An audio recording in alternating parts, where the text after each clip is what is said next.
Viruses have been a source of contention for humans since long before our species evolved into its modern form.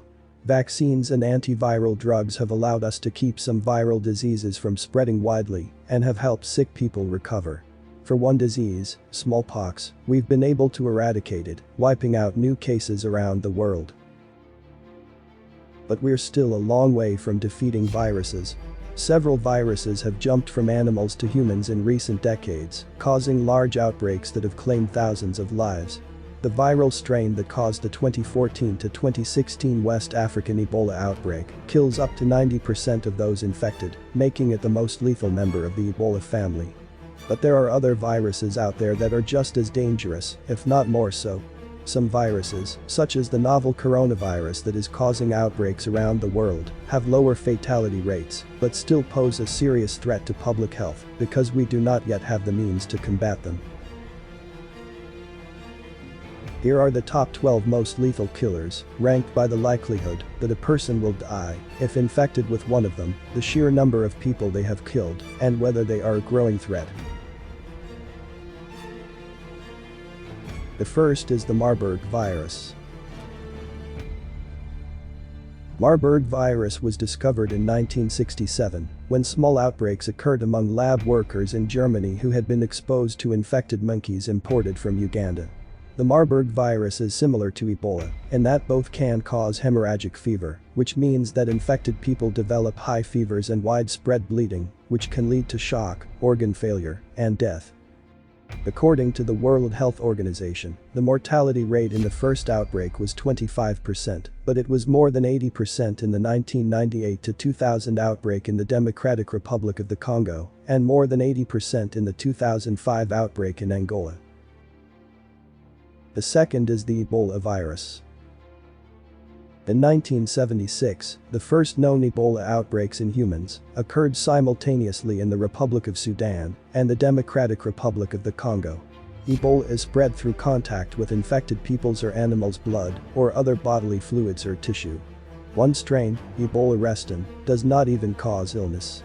According to WHO, the Bundibugyo strain has a fatality rate of up to 50%, and the Sudan strain has a fatality rate of up to 71%. According to WHO, the outbreak in West Africa began in early 2014 and is the largest and most complex outbreak of the disease to date. The third is the rabies. Although rabies vaccines for pets, introduced in the 1920s, have helped to make the disease extremely rare in the developed world, it remains a serious problem in India and parts of Africa. It wreaks havoc on the brain. It's a terrible disease. We have a rabies vaccine and antibodies that work against rabies, so if someone is bitten by a rabid animal, we can treat them. However, if you do not receive treatment, you will almost certainly die. The fourth is the HIV. HIV may be the most lethal virus in the modern world. It's still the deadliest. Since the disease's discovery in the early 1980s, an estimated 32 million people have died as a result of it. The infectious disease that is wreaking the most havoc on humanity right now is HIV. People with HIV can now live for years thanks to powerful antiviral drugs. However, the disease continues to wreak havoc in many low and middle-income countries, where 95% of new HIV infections occur.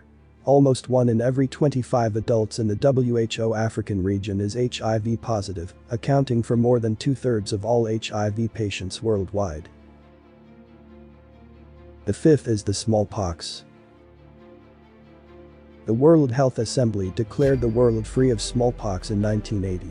Prior to that, humans battled smallpox for thousands of years, and the disease killed roughly 1/3 of those infected.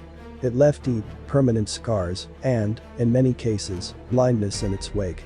Mortality rates were much higher in populations outside of Europe, where people had little contact with the virus before visitors introduced it. For example, historians estimate that smallpox introduced by European explorers killed 90% of the native population of the Americas. Smallpox killed 300 million people in the 20th century alone. It was something that posed a significant burden on the planet, not only in terms of death, but also of blindness, and it was this that sparked the campaign to eradicate it from the planet.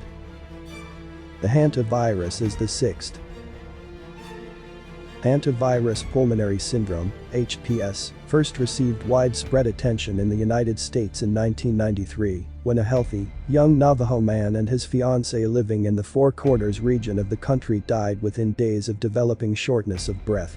A few months later, health officials isolated hantavirus from a deer mouse living in one of the infected people's home. According to the Centers for Disease Control and Prevention, more than 600 people in the United States have now contracted HPS, with 36% dying as a result of the disease. The virus is not passed from person to person. Rather, people contract the disease after coming into contact with the droppings of infected mice. According to a 2010 paper published in the journal Clinical Microbiology Reviews, a different hantavirus caused an outbreak in the early 1950s during the Korean War. More than 3,000 troops were infected, and approximately 12% of them died. While the virus was unknown to Western medicine, when it was discovered in the United States, researchers later discovered that Navajo medical traditions describe a similar illness, and they linked the disease to mice. The influenza virus is the seventh. According to WHO, up to 500,000 people die from the flu during a typical flu season. However, when a new flu strain emerges, a pandemic occurs, resulting in faster disease spread and, in many cases, higher mortality rates. The most lethal flu pandemic, commonly known as the Spanish flu, began in 1918 and sickened up to 40% of the world's population, killing an estimated 50 million people. I believe that something similar to the 1918 flu outbreak is possible again. If a new influenza strain found its way into the human population, was easily transmitted between humans, and caused severe illness, we would have a major problem. Dengue fever is the number 8. Dengue virus first appeared in the Philippines and Thailand in the 1950s and has since spread throughout the world's tropical and subtropical regions. Up to 40% of the world's population now lives in dengue endemic areas, and the disease, and the mosquitoes that carry it, is expected to spread further as the world warms. According to the World Health Organization, dengue infects 50 to 100 million people each year. Although dengue fever has a lower mortality rate than some other viruses, at 2.5%, the virus can cause an Ebola-like disease called dengue hemorrhagic fever, which has a mortality rate of 20% if left untreated. We need to think about the dengue virus more because it is a real threat to us. According to the CDC, the US Food and Drug Administration approved a dengue vaccine in 2019 for use in children 9 to 16 years old living in dengue endemic areas and with a confirmed history of virus infection. In some countries, an approved vaccine is available for those aged 9 to 45, but recipients must have previously contracted a confirmed case of dengue. Those who have never been exposed to the virus may be at risk of developing severe dengue if they are given the vaccine. The rotavirus is the 9th. There are now 2 vaccines available to protect children from rotavirus, the leading cause of severe diarrheal illness in infants and young children. The virus can spread quickly via the fecal-oral route, as researchers call it, meaning that small particles of feces end up being consumed. Although rotavirus infection kills few children in the developed world, it is a killer in the developing world, where rehydration treatments are scarce.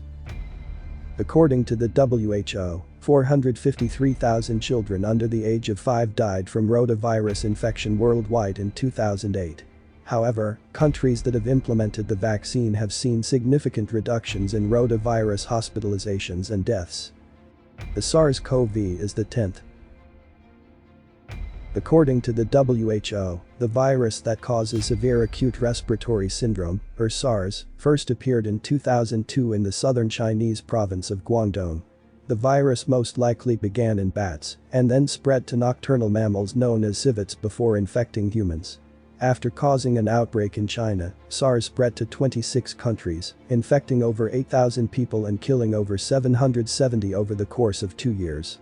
The disease causes fever, chills, and body aches, and it frequently leads to pneumonia, a severe condition in which the lungs become inflamed and fill with pus. SARS has an estimated mortality rate of 9.6% and no approved treatment or vaccine as of yet.